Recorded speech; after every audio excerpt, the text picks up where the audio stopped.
Hallelujah, hallelujah. मत्ती 1:21-23 वचन.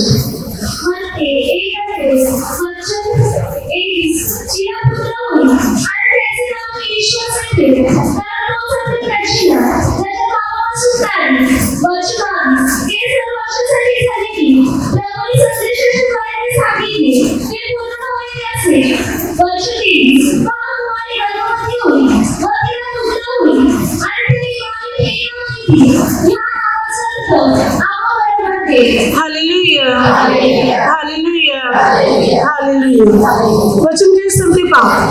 या ठिकाणी योसेफाला देवदूत म्हणते की तू कुमारी मरियेचा स्वीकार कर, कारण तिच्या पोटी जो गर्भ आहे तो पवित्र आत्म्यापासून आहे आणि त्याचा जन्म होईल तेव्हा त्याचे नाव तू येशू असे ठेव, कारण तोच आपल्या प्रजेला त्याच्या पापापासून तारेल. इमानुएल म्हणजे आम्हा बरोबर देव. या ठिकाणी परमेश्वर पित्याचा दूत योसेफास म्हणते येशूच्या नावाचा अर्थ म्हणजे जो तिला पुत्र होईल त्याचे नाव तू येशू ठेव, म्हणजे इमानुएल आम्हा बरोबर देव. बघा आजचा दिवस जो आहे 1 जानेवारी का साजरा केला जातो किंवा 1 जानेवारीचा अर्थ नक्की काय ते आपण बायबलद्वारे पाहू. अनेक लोक हा दिवस नवीन वर्ष म्हणून साजरा करतात की जसे की नवीन वर्ष आहे, जुनं वर्ष निघून गेलेले, नवीन वर्ष आलेले, नवीन वर्ष सुरुवात करत आहे. परंतु नक्की याचा अर्थ काय 1 जानेवारी याचा अर्थ नक्की काय किंवा नवीन वर्ष याचा अर्थ काय बायबल या संबंधाने आपल्याला काय शिकवते ते आपण बायबलच्या द्वारे पाहू. प्रथम देवदूत योसेफास म्हणते की कुमारी गरोदर आहे आणि तू तिचा स्वीकार कर, म्हणजे मरियेचा, कारण तिच्या पोटी जो गर्भ आहे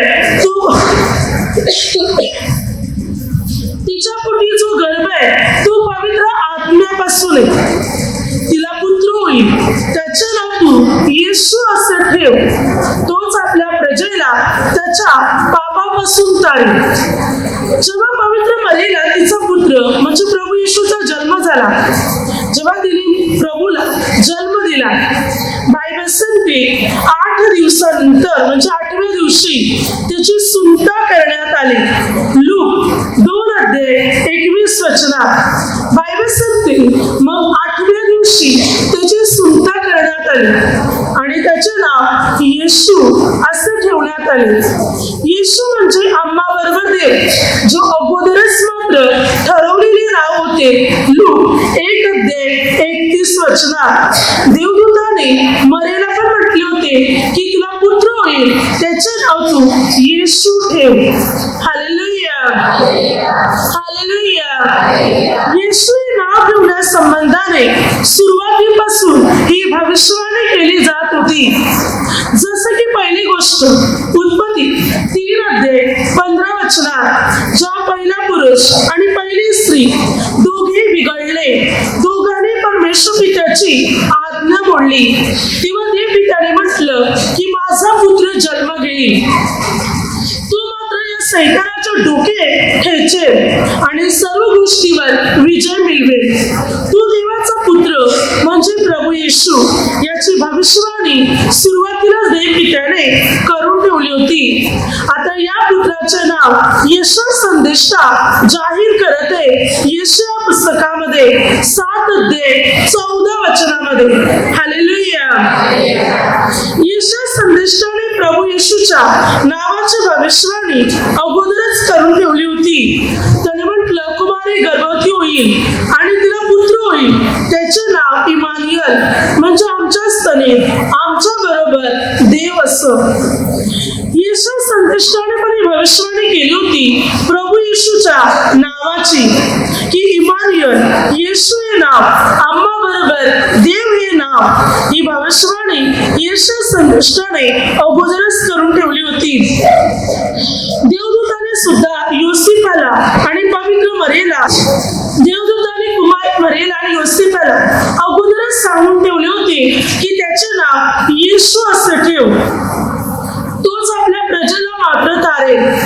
येशू नाव ठेवण्यासंबंधाने देवदूती म्हणते आणि येशूने भविष्यवाणी सुद्धा मात्र केली होती. परंतु जेव्हा प्रभू येशूचा जन्म झाला तेव्हा ताबडतोब हे नाव ठेवण्यात आले नाही. हे नाव 8व्या दिवशी ठेवले, कारण बायबल सांगते लेवी 12:3 वचन सांगते की मात्र 8व्या दिवशी त्या बालाची सुंता करावी.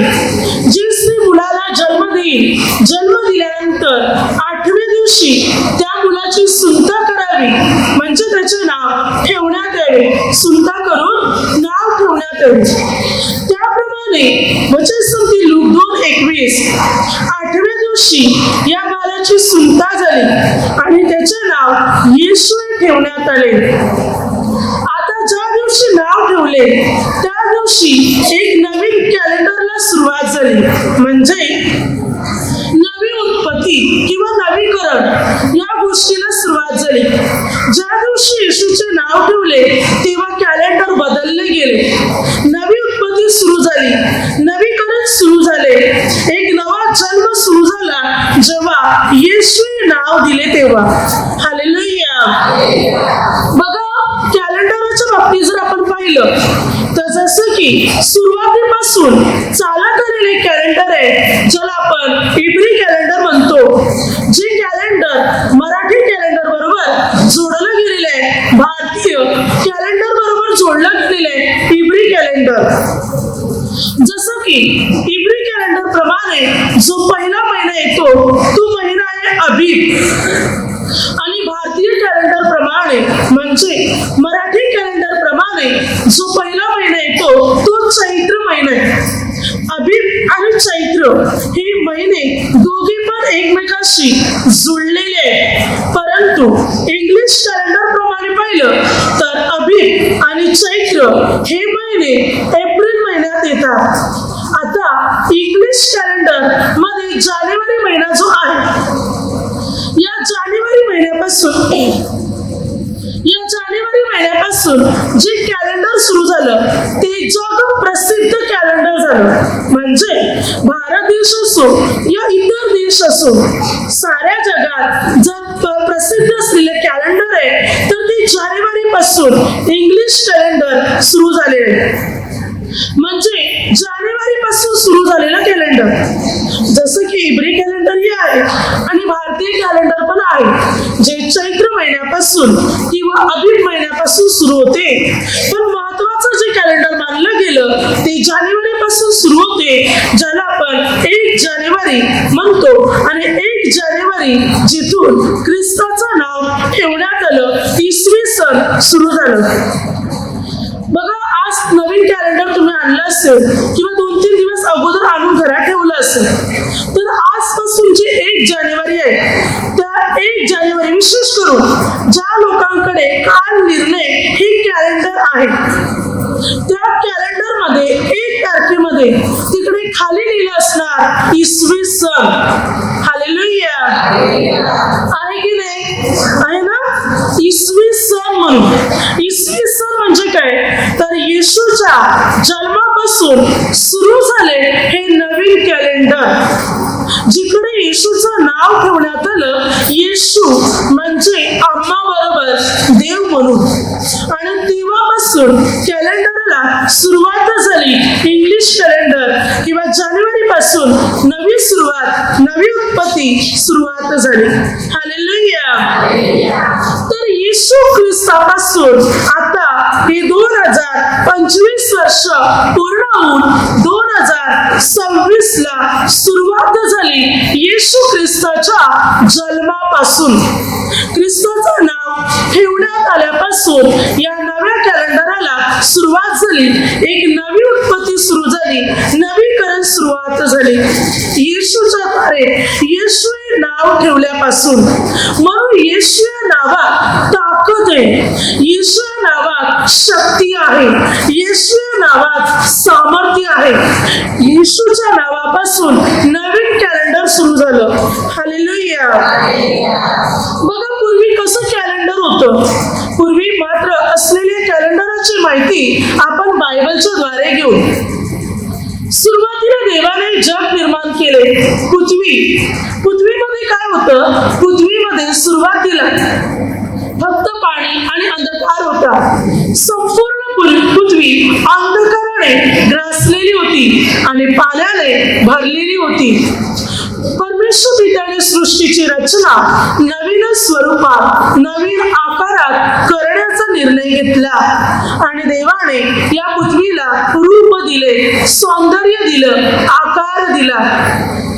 ज्या पृथ्वीला आकार नव्हता त्या पृथ्वीला देवाने गोल असा आकार दिला. आणि उत्पत्ती 1 अध्याय 1 वचनात देवाने आकाश आणि पृथ्वी निर्माण केली. पहिली उत्पत्ती, पहिली निर्मिती देवाने आकाश पृथ्वी बनवून केली. पृथ्वीमध्ये जे जल होते त्या जलाच्या मध्यभागी अंतराळ निर्माण केले आणि वरच्या जलास अलग आणि खालच्या जलास अलग केले. देवाने पृथ्वीमध्ये प्रकाश निर्माण केला आणि अंधकाराला अलग केले. प्रकाशापासून अंधकाराला वेगळे केले. प्रकाशाला दिवस आणि अंधकाराला रात्र म्हटले. अशा प्रकारे देवाने सृष्टीची निर्मिती केली. पृथ्वीवर देवाने प्राणी, पक्षी, जीवजंतू सर्व काही निर्माण केले आणि मानवालाही घडवले 6व्या दिवशी. आपल्या प्रतिरूपाप्रमाणे आपल्याशी सदृश्य असा मनुष्य, नर व नारी अशी ती देवाने निर्माण केली. आणि 7व्या दिवशी देव पित्याने विसावा घेतला, विश्रांती घेतली. देवाने पहिली उत्पत्ती बनवली. पहिल्या कॅलेंडरला सुरुवात झाली या सृष्टीमध्ये. हे पहिलं कॅलेंडर पृथ्वीच्या निर्मितीपासून झालं. ही पृथ्वीची निर्मिती पिता, पुत्र आणि पवित्र आत्मा तिघं मिळून केली. हे पहिलं कॅलेंडर सुरू झालं. दुसरं कॅलेंडर कधी सुरू झालं? नोहाच्या वेळी, उत्पत्ती 9 अध्यायामध्ये. तर बायबल काय सांगते पहा, पहिल्या कॅलेंडर मात्र देवाने आकाश आणि पृथ्वी याची निर्मिती करताना केली. तर दुसरं कॅलेंडर नोहाच्या वेळी झालं, जेव्हा देवाने जलप्रलय केल्यानंतर परमेश्वर पित्याने पृथ्वीचा नाश केला. मनुष्य, प्राणी, पक्षी, जीवजंतू सर्व देवाने नाहीसे केले. नोहाच्या जोडीला जे तारवात होते ते मात्र वाचले गेले. जलप्रलयानंतर सर्व नष्ट झाल्यानंतर देवाने पुन्हा एकदा नवी उत्पत्ती केली. देव पित्याने जो आशीर्वाद आदामाला दिला होता, उत्पत्ती 1:28, तो आशीर्वाद देव पित्याने नोहाच्या कुटुंबाला दिला. आणि नवी सुरुवात, नवी उत्पत्ती देवाने तयार केली. नोहाच्या द्वारे पुन्हा नव्या कॅलेंडरला सुरुवात झाली. नोहाला 3 मुलगे होते. 3 मुलापासून जी संतती झाली त्या संततीने संपूर्ण पृथ्वीमध्ये, संपूर्ण जगात मात्र विस्तार केला, म्हणजे लोक विस्तार झाला. मनुष्याची निर्मिती झाली आणि साऱ्या जगात, संपूर्ण पृथ्वी, संपूर्ण विश्वभरात लोकांची, मानवाची निर्मिती झाली नोहाच्या मुलापासून. अशा प्रकारे एक दुसऱ्या कॅलेंडरला सुरुवात झाली आणि मग हे कॅलेंडर बनलं गेलं. तिसरी गोष्ट, जगात पाप वाढत गेलं, भ्रष्टाचार, वाईट गोष्टी वाढतच गेल्या. मनुष्य पूर्ण पापाच्या बंधनात सापडला. तेव्हा देवाने एक वंश निवडण्याचा निर्णय घेतला की मी एक वंश निवडतो आणि त्याच्यापासून धार्मिकता प्रस्थापित करतो आणि मग त्या वंशापासून मी साऱ्या जगामध्ये सुधारणा घडवणार, संपूर्ण विश्व बदलवणार, संपूर्ण लोकांची प्रगती करणार. म्हणून देवाने एक वंश, एक घराणं निवडण्याचा निर्णय घेऊन नवीन कॅलेंडरला सुरुवात केली. देवाने एक घराणं निवडलं, एक वंश निवडला, तो म्हणजे इस्रायल घराणं, इस्रायल वंश निवडला. हालेलुया. जी अब्रामाची संतती होती, जी अब्रामाच्या मुलाची संतती होती, इस्रायल लोक, यांना देवाने निवडले आणि इस्रायल लोकांपासून पुन्हा एकदा नवी उत्पत्ती निर्माण करण्याचा निर्णय परमेश्वराने केला की मी जग बदलेन, पृथ्वी बदलेन, म्हणजे लोकात शुद्धीकरण, नवीकरण आणेन. हा निर्णय निर्णय परमेश्वराने केला. मग त्यासाठी देवाने एक घराणं निवडलं, अब्रामाचं घराणं, याकूब वंश, इस्रायल वंश. आणि त्यासाठी देवाने त्यांना मिस्र देशातून बाहेर काढलं. अनेक पराक्रम करून, चिन्ह चमत्कार घडून देवाने इस्रायल लोकांना मिस्र देशातून बाहेर काढलं. बाहेर काढते वेळी देव पित्याने इस्रायल लोकांबरोबर एक करार केला. देवाने त्यांना म्हटलं, एक कोकरू घ्या, त्याचा बली द्या, त्याचे रक्त तुम्ही आपल्या दरवाजाच्या बाहेरला लावा आणि दरवाजाच्या बाहेरला म्हणजे दरवाजाला बाहेरून लावा. आणि बाहेरून लावून मात्र ज्या मी ते रक्त पाहिल तुमची घरे ओलांडून जाईल आणि तुमचे प्राण वाचवील. अशा प्रकारे मात्र देवाने इस्रायल लोकांचे संरक्षण केले. ज्यांच्या घराच्या दरवाजाला रक्त होते त्या घरात प्रथम जन्मलेले देवाने मारून टाकले. पण इस्रायलात प्रथम जन्मलेले देवाने वाचवले की प्रथम जन्मलेला देवाचा आहे म्हणून एक नवी उत्पत्ती देव तिकडे सुरू करत होता.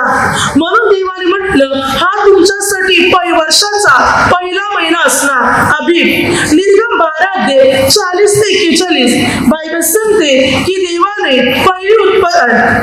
पुन्हा एकदा नवी उत्पत्ती सुरू केली. निर्गम 12:2. हा महिना तुम्हाला आरंभीचा महिना व्हावा, हा वर्षाचा पहिला महिना तुमच्यासाठी होणार. देवाने पहिला महिना सुरू केला अबीब महिना, वर्षाचा पहिला महिना देवाने ठरवला. त्याच महिन्यात देवाने इस्रायल लोकांना मिस्र देशातून बाहेर काढलं. हे तिसरं कॅलेंडर सुरू झालं. हालेलुया.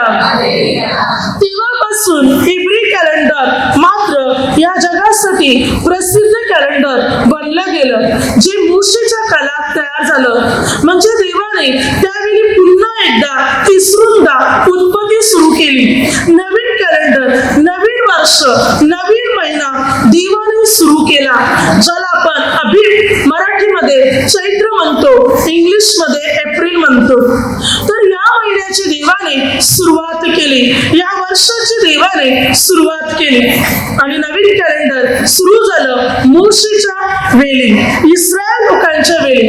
आणि देवाने मोशेच्या द्वारे इस्रायल लोकांना मिस्र देशातून बाहेर काढलं. आणि मात्र इस्रायल लोकांना इथे परजीत, इबुशी आणि गिर्गाश अशा या 7 देशात जाऊन राहू लागले. आणि इस्रायल लोकांचा विस्तार झाला. देवाने पुढे या इस्रायल लोकातून आपल्या पुत्राला जन्मास पाठवले. देवाने इस्रायल घराणा का निवडलं होतं? कारण इस्रायल घराण्यातून जन्माला आला होता यहुदा वंश, आणि यहुदा वंशातून जन्माला येणार होता येशू ख्रिस्त, ज्याद्वारे एक नवी सुरुवात, नवी उत्पत्ती तयार होणार होती. आणि अशा प्रकारे देवाला आपल्या पुत्राला या जगात पाठवायचं होतं. एक नवीन कॅलेंडरची सुरुवात करायची होती, ज्याच्याने येशू ख्रिस्त जो अल्फा आणि ओमेगा म्हणून या जगात येणार होता. कारण सुरुवात येशूच्या द्वारे तर अंत सुद्धा येशूच्या द्वारेच या जगाचा होणार आहे. जशी सुरुवात येशूच्या द्वारे झाले तसा अंतही येशूच्याच द्वारे या जगाचा होणार आहे. म्हणजे पृथ्वीची समाप्ती. येशूचं नावच आहे अल्फा आणि ओमेगा म्हणून, म्हणजे प्रारंभ आणि शेवट म्हणून, सुरुवात आणि अंत म्हणून. हे नाव आहे येशू ख्रिस्ताचं नाव. कारण बायबल जर आपण अभ्यास केला तर बायबल मध्ये 3.5 काल दिलेले, एक काल, 2 काल आणि पुढे एक अर्धा काल. 3.5 कालानंतर पृथ्वीची समाप्ती, पृथ्वीचा अंत हे मात्र बायबल दर्शवित आहे. Hallelujah, hallelujah. 3.5 कालानंतर सृष्टीचा अंत हे बायबल दर्शविते. पहिलं कॅलेंडर, दुसरं कॅलेंडर, तिसरं कॅलेंडर आणि चौथं कॅलेंडर म्हणजे 3.5व्या कालात आपण आहोत. 3.5 काल, जसं की 3 काल होऊन गेलेले आहे, चौथा काल जे 3.5 कालावर दर्शविते, ज्याची सुरुवात येशूच्या नावाने झालेले आणि ज्याचा अंत येशूच करणार आहे. म्हणून येशूला अल्फा आणि ओमेगा म्हटलेले, प्रारंभ आणि शेवट, सुरुवात आणि अंत. हालेलुया. म्हणून देवपित्याने येशूच्या जन्माच्या वेळी नवीन कॅलेंडर सुरू केले, ज्याला आपण 1 जानेवारी असे म्हणतो, ज्याच्यामध्ये येशूचे नाव ठेवण्यात आले, इमानुएल हे नाव देण्यात आले म्हणून. तर आता बायबलद्वारे आपण पाहू की नवीन कॅलेंडर जे येशू ख्रिस्ताच्या जन्माच्या द्वारे सुरू झाले, मत्ते 1 अध्याय 1 वचन, हे 4थं कॅलेंडर जे या जगात आलं. तेव्हापासून 2025 वर्ष लुटली, हेच कॅलेंडर सुरू आहे. हे कॅलेंडर बदलणार नाही आणि बदलणार नाही. तर आता जो शेवट आहे तो म्हणजे पृथ्वीचा अंत. पृथ्वीचा अंत होणार आहे. येशूच्या द्वारे सुरुवात, तर येशूच्या द्वारेच या पृथ्वीचा अंत होणार आहे. तर बघा, देवाने जी सृष्टी निर्माण केली येशूच्या नावाच्या द्वारे, म्हणजे नवी उत्पत्ती. येशूच्या द्वारे नवी उत्पत्ती, नवीकरण परमेश्वर पित्याने सुरू केले. म्हणून देव पित्याने हे नवीन कॅलेंडर मात्र बनवले, म्हणजे नवीन कॅलेंडरला सुरुवात झाली 1 जानेवारी. जसे की इब्री कॅलेंडर अजूनही आहे, आपलं भारतीय मराठी कॅलेंडर ही आहे, ज्याला आपण चैत्र म्हणतो. चैत्रापासून सुरुवात होते, चैत्र, वैशाख, ज्येष्ठ, आषाढ अशा पासून सुरू होते. तर हे जे महिने सुरू झाले, पण तरी सुद्धा संपूर्ण विश्वभरात जर मानलं जाणारं कॅलेंडर आहे ते म्हणजे इंग्लिश कॅलेंडर. ते म्हणजे जानेवारी पासून, कारण येशू हे नाव त्या दिवशी देण्यात आलं, इमानुएल हे नाव त्या दिवशी देण्यात आलं. संपूर्ण जगात, संपूर्ण विश्वभरात 1 जानेवारी जोराने गाजला जातो. जोराने, अगदी भयंकर रीतीने, अद्भुत रीतीने, उत्साहाने, हर्षाने, नाचून गाऊन हा दिवस साजरा केला जातो. नवीन वर्षाला सुरुवात करत आहोत म्हणून. आणि ही सुरुवात येशूच्या द्वारे झाली. प्रभू येशूच्या द्वारे झालेली आहे सुरुवात. नवीन वर्षाची सुरुवात येशूच्या द्वारे. आता आपण पाहू येशू हे नाव काय आहे, जे नाव या दिवशी देण्यात आलं. या नावात नक्की काय आहे की कॅलेंडरच बदललं. या नावात किती शक्ती आहे, या नावात किती सामर्थ्य आहे की या नावाच्या द्वारे जगाची दिशाच बदलली, पृथ्वीची दिशा बदलली, कॅलेंडरची दिशा बदलली, लोकांचे दृष्टिकोनच बदलले गेले. अगदी या नावात नक्की काय आहे हे आपण बायबलद्वारे पाहू. Hallelujah, hallelujah.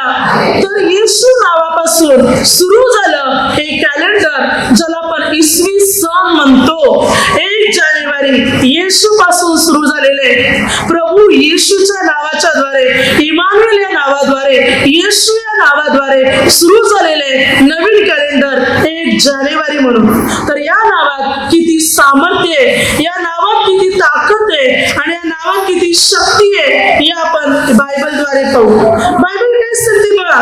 वचन सांगते प्रथम याकोबाचे पत्र 2 अध्याय 6, जे उत्तम नाव तुम्हाला प्राप्त झालेले. कोणते नाव? येशू नाव आपल्याला मिळालेले आहे. प्रभू येशूचे नाव जे सर्वात उत्तम नाव आहे. बायबल सांगते, वचन पुढे सांगते की पहा, हे नाव इतकं श्रेष्ठ आहे. इब्री लूकास पत्र 1 अध्याय 4, ज्या मानाने त्याला वारसाने देवदूतापेक्षा श्रेष्ठ नाव मिळाले, त्या मानाने तो त्यांच्यापेक्षा अधिक श्रेष्ठ आहे. सर्व नावाहून जे श्रेष्ठ नाव आहे ते येशू हे नाव आहे. मनुष्यापेक्षा, देवदूतांपेक्षा, सर्व लोकांपेक्षा जे उत्तम नाव, श्रेष्ठ नाव आहे ते नाव आहे येशू हे नाव. कारण येशू हे नाव पित्यापासून येशू ख्रिस्ताला मिळाले. येशू हे नाव पित्याने ठेवलेले. येशू नावाचा अर्थच आहे तारणारा, उद्धारक, किंवा हे नाव असे जे सामर्थ्य उत्पन्न करते, बंधने तोडते, पाप क्षमा देते, उद्धार घडून आणते. ज्या नावापुढे सैतान थरथर कापतो, ज्या नावापुढे कोणाची ताकद चालत नाही, असं एक नाव आहे येशू हे नाव. जेव्हा अधोलोकामध्ये, ज्या नरकामध्ये येशू नाव घेतलं जाते, त्या नरक कापतो, तेव्हा नरक थरथरतो, तेव्हा सैतान, दुष्टात्मे अगदी घाबरतात. फक्त येशू नाव घेतल्यानंतर अगदी नरकाची उलटा पालट होते, अगदी नरक सुद्धा घाबरतो. फक्त येशू हे नाव घेतल्यावर, येशू हे नाव घेतल्यावर दुष्ट आत्मे घाबरतात. अगदी दुष्ट आत्म्याची ताकद काम करायची बंद होते येशू या नावात. येशू हे नाव घेतल्यानंतर आजार, रोग सर्व निघून जातात, बंधने तुटली जातात, अगदी सैतानी शक्ती भस्म होते. येशू हे नाव घेतल्यानंतर अडथळे दूर होतात, समस्या दूर होतात, थांबलेली कामे पूर्ण व्हायला सुरुवात होते येशू हे नाव घेतल्यावर. येशू हे नाव घेतल्यानंतर अपयश दूर होते, यश यायला, प्रगती यायला, उन्नती व्हायला सुरुवात होते. येशू हे नाव घेतल्यानंतर दुःख जाऊन आनंद उत्पन्न व्हायला सुरुवात होते. येशू हे नाव घेतल्यानंतर शांती निर्माण होते, कारण त्या नावातच तितकी ताकद आहे. हे नाव हे जग बदलून टाकते. या नावाने कॅलेंडर बदललं, या नावाने पृथ्वीची दिशा बदलली, या नावाने लोकांचा दृष्टिकोन बदलला येशू या नावामध्ये. कारण या नावाने या पृथ्वीला किंवा या कॅलेंडरला सुरुवात झालेली आहे. येशू या नावाने हे कॅलेंडर सुरू झालेले आहे. म्हणून या नावात ताकद आहे, या नावात बल आहे, या नावात शक्ती आहे. ते नाव येशू हे नाव आहे. बघा या नावाने काय काय झालेले आहे. येशू हे नाव घेतल्याबरोबर कसे अद्भुत कृत्य घडलेले आहेत, कसे अद्भुत चमत्कार मात्र घडलेले गेलेले आहेत येशू या नावामध्ये. हालेलुया. तर बायबल या संबंधाने काय सांगते? कृष्णांचे कृत्य 3 अध्याय 1 ते 10 वचनापर्यंत बायबल सांगते, लंगडा भिकारी ज्याचं वय प्रेषित 4:22 40 वर्षांहून अधिक होतं, जो लंगडा होता जन्मापासून, दररोज त्याला उचलून सुंदर नावाच्या दरवाजाजवळ शल्मोनाच्या देवळीत ठेवत असत. अशासाठी की येणाऱ्या जाणाऱ्याकडे त्याने भीक मागावी आणि त्या भिकेवर आपलं पोट भरावं म्हणून. जो पेट्रो आणि योहान दुपारी 3ऱ्या पहरी प्रार्थना करण्यासाठी मंदिरात जात होते, तेव्हा पेट्रो योहानाला पाहून त्याने भीक मागितली. पण पेट्रो योहान म्हणते, तुला देण्यासाठी आमच्याकडे सोने रुपये नाही, परंतु जे आहे ते देतो. नासरी येशू ख्रिस्ताच्या नावाने उठ आणि चालू लाग. बायबल सांगते तत्काळ त्याच्यात बल आलं. पेट्रोने आपला हात दिला, उठवले आणि तो चालू लागला, उड्या मारू लागला, बरा झाला. येशू या नावा ज्याचं वय 40 वर्षांहून अधिक होतं, जो जन्मापासून लंगडा होता, जो कधीच चालला नव्हता, दररोज त्याला उचलून तिकडे ठेवायचं, पण येशू नाव घेतल्याबरोबर ताबडतोब तो उठला आणि चालू लागला. येशू या नावात लंगडे चालू लागले. येशू या नावात इतकी ताकद आहे की जन्मापासून लंगडा असलेला चालू लागला. बायबल पुढे सांगते, कृष्णांचे कृत्य 9 अध्याय 32 ते 35 पेट्रो लोद या ठिकाणी आला. तिकडे एनास 8 वर्षापासून पक्षघाताने पीडित होता. 8 वर्षापासून अथरून पकडलेलं होतं, अथरुणाला केलेला होता. पेट्रो तिच्यानंतर पेट्रो म्हणतोय, एनास येशू ख्रिस्त तुला बरं करतोय, आपल्या अथरून नीट नेटके कर. बायबल सांगते तो बरा झाला. बायबल सांगते तो लागलाच उठला, तत्काळ उठला, म्हणजे पूर्ण बरा झाला. येशू नाव घेतल्याबरोबर एनास जो 8 वर्षापासून अथरुणाला केलेला होता, तत्काळ उठला, ताबडतोब उठला, म्हणजे बरा झाला.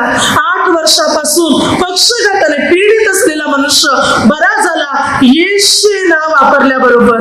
हालेलुया.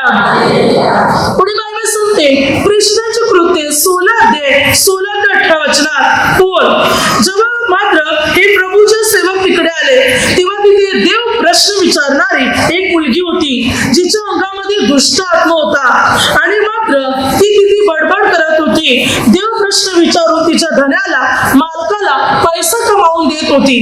प्रभूचे सेवक पोल हे प्रभूचे सेवक तिथून जात असताना ती ओरडू लागली, म्हणू लागली, हे परात्पर देवाचे सेवक दास आहे. ती मात्र अशी करत होती, पोलाच्या मागून ओरडत येत होती. त्या पोलाने म्हटलं, येशू ख्रिस्ताच्या नावाने मी तुला आज्ञा करतो, तिच्या या मुलीतून निघून जा. तेव्हा तो दुष्ट आत्मा, ते पिशाच त्या मुलीतून निघून गेले आणि ती मुलगी बरी झाली. येशूचं नाव वापरल्याबरोबर तो दुष्ट आत्मा ज्या मुलीमध्ये होता, तो दुष्ट आत्मा त्या मुलीतून निघून गेला. येशू नाव वापरल्याबरोबर ती मुलगी पूर्ण रीतीने तत्काळ बरी झाली. येशू नावात ताकद आहे, येशू नावात सामर्थ्य आहे. कारण मार्क 16:17 तुम्ही माझ्या नावाने नावाने भूती काढतील. का म्हटलं प्रभू येशूने? माझ्या नावाने तुम्ही भूती काढतील. माझ्या नावापुढे भूतांची, दुष्ट आत्मेची ताकद चालणार नाही म्हणून प्रभू येशूने म्हटलं. पुढे वचन सांगते लूक 10:17 शिष्य 72 शिष्य प्रभू येशूकडे येऊन प्रभूला म्हणते, प्रभूजी आपल्या नावाने भूती देखील आम्हाला वश होते. आम्ही भूतांना सुद्धा कब्जेत करत आहोत. आम्ही भूतांवर सुद्धा सत्ता चालू शकत आहोत. भूतांची सत्ता आमच्यावर चालत नाही. आपल्या नावाने, येशू या नावाने दुष्ट आत्मेची ताकद शिष्यांवर पण चालत नव्हती. शिष्य दुष्ट आत्म्याला वश करत होते, कुंठित करत होते येशूच्या नावामुळे. Hallelujah, hallelujah. म्हणजे प्रभू येशू या नावामुळे दुष्ट आत्मेची ताकद पण चालत नव्हती, कुंठित होत होते, बंदिवान होत होते दुष्ट आत्मे. या दुष्ट आत्मेची पण ताकद चालत नव्हती येशू या नावामध्ये. हालेलुया. म्हणजे प्रभू येशूच्या नावामुळे दुष्ट आत्मे सुद्धा कुंठित व्हायचे. इतकी ताकद आहे येशूच्या या नावामध्ये, इतकी शक्ती आहे. बायबल सांगते प्रेषितांचे कृत्य 4:30 प्रेषित प्रार्थना करते. देव पित्याला म्हणते, पिता तुझा सेवक, तुझा पुत्र प्रभू येशू याच्या नावाने तू या पृथ्वीवर अनेक अद्भुते, अनेक चिन्ह घडावे असे कर. कोणाच्या नावाने? येशूच्या नावाने. येशूच्या नावाने अद्भुते आणि चिन्ह घडावी असे तू कर. पित्याकडे विनंती करते, विनंती म्हणजे मध्यस्थी करते प्रेषित, की येशूच्या नावाने पृथ्वीवर अद्भुते आणि चिन्ह व्हावी. आणि खरोखर ज्या जागेत ते भरले होते त्या जागेमध्ये, ज्या ठिकाणी ते होते ती जागा हादरली. भूमिकंप प्रमाणे ती जागा हालू लागली आणि ते सर्वजण पवित्र आत्म्याच्या सामर्थ्याने भरले गेले. येशू या नावाने अद्भुते व्हायला लागली. येशू या नावाने चिन्ह चमत्कार घडायला लागले. येशू या नावाने. कारण या नावात ताकद आहे, या नावामध्ये शक्ती आहे. येशू हे नाव सर्व शक्तिशाली नाव आहे, अति उंच नाव आहे. म्हणून बायबल काय सांगते पहा, फिलिप्पियरास पत्रामध्ये वचन सांगते 2:9-11 वचनापर्यंत वचन काय सांगते की येशू या नावात किती ताकद आहे. प्रत्येक गुडघा प्रभू येशूच्या नावाने टेकला जाईल आणि प्रत्येक जीभ हे कबूल करेल की येशू प्रभू आहे म्हणून. प्रत्येक गुडघा कोणाच्या नावाने टेकेल? येशू या नावाने. हे नाव इतकं ताकदवान नाव आहे, हे नाव इतकं सामर्थ्यवान नाव आहे. या नावाने प्रत्येक गुडघा टेकेल, प्रत्येकाला येशू पुढे यावं लागेल आणि प्रत्येक जीभ कबूल करेल की येशू प्रभू आहे. हे नावच इतकं शक्तिशाली आहे की प्रत्येक जिभेला कबूल करावं लागेल की येशूच प्रभू आहे म्हणून. आणि प्रत्येक मानवाला येशूच्या नावाने गुडघे टेकावे लागतील. कारण हे नाव ताकदवान नाव आहे, शक्तिशाली नाव आहे. या नावाने सुरू झाले हे कॅलेंडर. Hallelujah, hallelujah. या नावात सामर्थ्य आहे, या नावामध्ये शक्ती आहे, प्रभू येशू या नावामध्ये. म्हणून बायबल सांगते प्रभू येशूने काय म्हटलं पहा, योहान 14:13-14 वचनात, तुम्ही माझ्या नावाने माझ्याजवळ काही मागाल मी करीन. तुम्ही माझ्या नावाने माझ्याजवळ मागाल मी तुम्हाला देईन. कोणाच्या नावाने? येशू या नावाने. येशू या नावाने आपण प्रभू येशूकडे किंवा स्वर्गातील पित्याकडे जरी मागितलं तरी आपल्याला मिळेल. कारण या नावात सामर्थ्य. या नावाला अगदी जग घाबरते, या नावाला सैतान घाबरतो. हे नाव घेतलं तरी बंधने फुटणार, जे पाहिजे ते मिळेल. कारण या नावात ताकद आहे. Hallelujah, hallelujah. जा प्रभू येशूने म्हटलं, जा एक गाडवी घेऊन ये, आम्हाला बसायचंय त्याच्यावर. आणि मग कोणी काही सांगितलं सांगा, मी पाठवले, माझं नाव घ्या. आणि जेव्हा घागर घेऊन, पाण्याची घागर घेऊन जाणारा मनुष्य जात होता, त्याच्या मागोमाग हे प्रभूचे 2 शिष्य गेले, पेत्र आणि योहान. आणि घागर घेऊन जात असताना ती त्यांना खोली हवी होती. तेव्हा ते गेले आणि त्यांनी म्हटलं, प्रभू म्हणतात तयार केलेली खोली कुठे आहे? आणि त्यांनी खोली दाखवली मालकाने. येशूचं नाव घेतलं आणि खोली मिळाली. आणि पुढे मात्र त्यांना गाढवी पाहिजे होती, प्रभूला बसायचं होतं, छोटंसं गाढव. आणि त्यांनी म्हटलं की येशूने आम्हाला पाठवले. ताबडतोब गाढव गाढव सोडून दिलं. जेव्हा ते गाढव सोडू लागले, त्यांनी घर मालकाने म्हटलं, तुम्ही काय करता, कशाला गाढव सोडता? त्याने म्हटलं, मला येशूने पाठवले. तेव्हा त्याने म्हटलं, जा घेऊन. येशूने नाव वापरल्याबरोबर गाढव मिळालं. येशूने नाव वापरल्याबरोबर तयार केलेली खोली मिळाली. येशू म्हणतो, जा, माझं नाव सांगा. याचा अर्थ असं नाही की तुम्ही कोणाकडे पण जाणार, तुम्हाला काही वस्तू पाहिजे, येशूने पाठवली, मला ही वस्तू दे, गाडी दे, गाढव दे, हे दे, ते दे, असं चालणार नाही. पाप आहे, चुकीचं. त्यावेळेला येशूच्या नावात इतकी ताकद होती की येशूने म्हटलं, माझं नाव सांगा, ताबडतोब मिळेल आणि ताबडतोब मिळालं. हल्ली आपण येशूच्या नावात जे मागतील ते मिळतील, जे मागतील ते आपल्याला सर्व काही मिळेल येशू या नावामध्ये. जी ताकद त्यावेळेला होती ती आजही आहे आणि पुढे पण राहणार येशू या नावात. मग येशूच्या नावाने आपण पित्याकडे मागणार, पिता देणार. प्रभू येशू पण देणार. प्रभू म्हणतो, तुम्ही माझ्या नावाने माझ्याजवळ मागा, तरी मी तुम्हाला देणार. येशूच्या नावाने देवाकडे, परमेश्वराकडे, माणसाकडे नाही, देवाकडे मागा. येशू या नावाने देवाकडे मागा, प्रभू येशूकडे मागा. आरोग्य, शांती, सुख, समाधान काय पाहिजे सर्व येशू देईल. प्रभू येशूनेच म्हटलं, माझ्या नावाने मागा, मी देईन, मी करेन तुमच्यासाठी. मग येशूचं नाव जर वापरून मागत तत्काळ आपल्याला मिळेल, ताबडतोब मिळेल. कारण या नावात ताकद आहे, कारण या नावामध्ये शक्ती आहे, या नावामध्ये मात्र सामर्थ्य आहे. या नावाच्या द्वारे आपल्याला सर्व गोष्टी मात्र मिळणार आहेत. प्रभू येशू या नावामध्ये आपल्याला सर्व मिळणार. म्हणून प्रभूने म्हटलं, माझ्या नावाने मागा, मिळेल. पुढे प्रभूने तर म्हटलं, योहान 14:26, तुम्ही पवित्र आत्मा जरी मागितला तरी माझा पिता पवित्र आत्मा कैवारी माझ्या नावाने तुमच्याकडे पाठवी. कोणाच्या नावाने? येशू ख्रिस्ताच्या नावाने पिता पवित्र आत्म्याला आपल्याकडे पाठवी. म्हणजे पवित्र आत्मा पण ते पिता येशू ख्रिस्ताच्या नावाने आपल्याला देईल.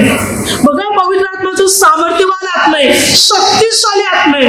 ज्या आत्म्यापुढे कोणाची ताकद चालत नाही, तो आत्माही आपल्याला येशूच्या नावात मिळेल. इतकी ताकद आहे येशूच्या नावामध्ये. येशू ख्रिस्ताच्या नावाने आपल्याला सर्व मिळेल, देवापासून मिळेल, पित्यापासून सर्व मिळेल. मागून तर पहा, येशूच्या नावाने नक्की आपल्याला प्राप्त होईल. कारण हे नावच ताकदवान नाव आहे, हे नावच शक्तिशाली नाव आहे. या नावाने जे काय मागतील सर्व पित्यापासून आपल्याला मिळेल. देवाकडे मागा, माणसाकडे नाही, देवाकडे मागा. देव पिता आपल्याला या नावाच्या द्वारे सर्व गोष्टी दे. म्हणून बायबल सांगते, रोमकरासपत्र 10:13, योएल 2:32, प्रेषितांची कृत्य 2:21, जो कोणी प्रभू येशूचं नाव घेईल तो तरला जाईल. प्रभूने म्हटलं, जो माझं नाव घेईल त्याचे तारण होईल, तो तरला जाईल, तो बुडणार नाही, तो नष्ट होणार नाही, तो तरेल, तो वाचेल. येशूचं नाव घेणारा वाचणार, तरेल, तो त्याचं तारण होईल, उद्धार होईल, तो बुडणार नाही, तो वाचेल. प्रभूच्या नावात ताकद आहे, प्रभूच्या नावामध्ये शक्ती आहे. म्हणून प्रभू म्हणतो, जो माझं नाव घेईल तो तरेल, तो वाचेल. कारण येशू या नावात ताकद आहे, येशू या नावामध्ये शक्ती आहे. येशू हे नाव घेता बंधने तुटतात. म्हणून बायबल सांगते, गणना 6:27, या रीतीने त्यांनी इस्रायल लोकांवर माझे नाव मुद्रित करावे, म्हणजे मी त्यांना आशीर्वाद देईन. कोणाच्या नावाचा शिक्का आपल्या मस्तकावर बसला पाहिजे? देव पित्याच्या, प्रभू येशूच्या नावाचा शिक्का. प्रभूचे नाव आपल्या मुद्रित झाले पाहिजे, शिक्का बसला पाहिजे त्या नावाचा आपल्यावर, म्हणजे आपल्याला आशीर्वाद मिळेल येशू या नावामध्ये. येशू या नावात आपल्याला सर्व गोष्टी मिळतील. येशू या नावात आपली बंधनं तुटतील. येशूच्या नावाने आपले मार्ग मोकळे होतील, आपले अडथळे दूर होतील. Hallelujah, hallelujah. कारण या नावामध्ये ताकद आहे, या नावामध्ये शक्ती आहे आणि या नावाच्या द्वारेच आपल्याला सर्व मिळेल. इफिसियन्सपत्र 1:21-23 बायबल सांगते की मात्र वचन काय सांगते पहा, स्वर्गात असू दे या पृथ्वीखाली, या पृथ्वीच्या खाली कुठेही असू दे, सर्व नावाहून प्रभू येशूला पित्याने उंच केलेले. म्हणून अधिकार, सत्ता, सामर्थ्य, संप्रत्य, धनीपणा सर्व काही पित्याने प्रभूच्या पायाशी ठेवले आणि सर्व नावाहून प्रभू येशूला पित्याने उंच केलेले. सर्व नावाहून पित्याने प्रभूचं नाव उंच उंच केले आणि प्रभू येशूला उंच केलेले. म्हणून स्वर्गात असो, पृथ्वीवर असो, पृथ्वीच्या खाली असो, प्रत्येक गुडघा येशूच्या नावाने टेकला जाईल. सर्वांवर पित्याने प्रभू येशूला उंच केलेले आणि श्रेष्ठ केलेले. अधिकार, सत्ता, सामर्थ्य, संप्रत्य, धनीपणा सर्व प्रभूच्या पायाशी. कारण प्रभू येशू श्रेष्ठ आहे. मग येशू हे नाव आपली सारी बंधने तोडणार आहे. येशू हे नाव आपल्या जीवनातले सारे अडथळे मात्र दूर करणार आहे. येशू या नावातच आपल्या जीवनात मात्र चमत्कार घडले जाणार आहे. कारण सर्वात उत्तम नाव आहे येशू हे नाव, जे 1 जानेवारीच्या दिवशी देण्यात आलं. अनेक लोक नवीन वर्ष म्हणून साजरा करतात, परंतु त्याचा अर्थच लोकांना माहिती नाही की नवीन वर्ष सुरू झालं नक्की कसं. तर येशूच्या नावाने सुरू झालं. येशूच्या नावाने नवीन कॅलेंडर सुरू झालं. येशू या नावाने सुरुवात झाली या पृथ्वीमध्ये नव्या कॅलेंडरला, आणि हेच शेवटचं कॅलेंडर असणार. याच्यानंतर परत कॅलेंडर नाही. तर या पृथ्वीचं अंत आहे. या पृथ्वीचं अंत आहे. आपण 6000व्या सालामध्ये आहोत. 7000वं साल, 20वाचं विश्रांतीचं साल येणार आहे. आणि बायबलच्या नियमाप्रमाणे 1 काल, 2 काल आणि अर्धा काल, 3 कालानंतर अर्धा, 3.5 काल पृथ्वीचा अंत. तर या जगामध्ये, या पृथ्वीमध्ये आपण आहोत. तर आता आपण ही जे शेवटचं कॅलेंडर आहे, ज्याची सुरुवात येशूच्या नावाने झाली आणि प्रभू येशूचाच अंत करणार.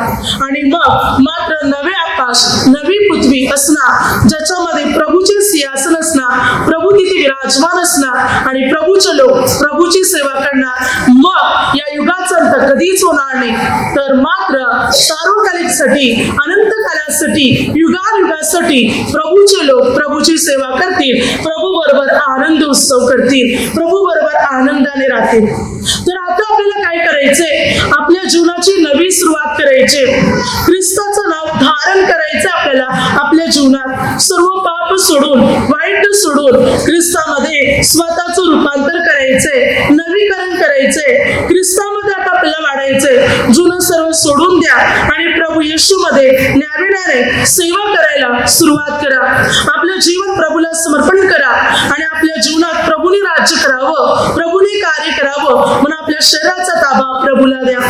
प्रभूला सांगा, प्रभू मला तुमची सेवा करायची आहे, मला पवित्र काम करायचंय, मला पवित्रतेच्या मार्गावर चालायचंय, मला पापाकडे वळायचं नाही, मला तुमच्या मध्ये जीवन जगायचंय, तुमचं नाव मला जगजाहीर करायचंय म्हणून आपलं जीवन प्रभूला समर्पण करा. Hallelujah, hallelujah, hallelujah. आता माझ्या शब्दाद्वारे जे काही चुकले असतील त्याबद्दल मला क्षमा असावी. Hallelujah, hallelujah, hallelujah.